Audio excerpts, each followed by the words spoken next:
পটলের খোসাগুলোকে চেঁচে নিব। পটলের খোসাগুলো চাঁচা হয়ে গেছে। এবার পটলগুলোকে দু টুকরো করে কেটে নেব।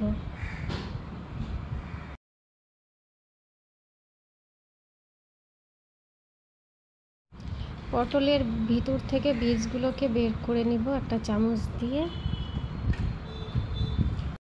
পটলের ভিতরের অংশকে বের করে নিলাম। ভিতরের অংশ থেকে শক্ত বীজগুলোকে বের করে নেব। পটলের খোসাগুলোর মধ্যে হলুদ লবণ মাখিয়ে দিব।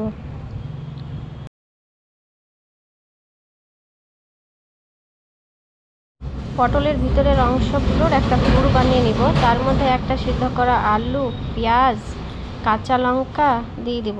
ধনেপাতা দিলে আরও ভালো হবে, আমার কাছে ধনেপাতা ছিল না। সব উপকরণকে ভালোভাবে মিশিয়ে নিব। এর মধ্যে দিব 1 চামচ বেসন, 1 চামচ চালের আটা,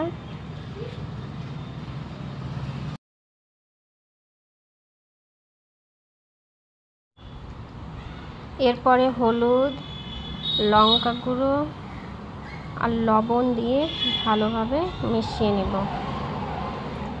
একটা পুর তৈরি করে নেব। পুরগুলোকে পটলের মধ্যে ভরে দেব, চেপে চেপে ভরে দেব। প্রত্যেকটা পটলের মধ্যে পুরগুলোকে ভরে দেব। এবার একটা ডিম ফেটিয়ে নিব। একটা ডিমকে পুরের মধ্যে উপর থেকে দিয়ে দেব। সবগুলো পুর ভরা হয়ে গেছে। এবার তেলে ভেজে নেব। যে পাশে পুর দেওয়া আছে সেই দিকটাতে তেলের মধ্যে আগে দিয়ে দেব। অল্প আঁচে ঢাকা দিয়ে ভেজে নিতে হবে, উল্টিয়ে পাল্টিয়ে।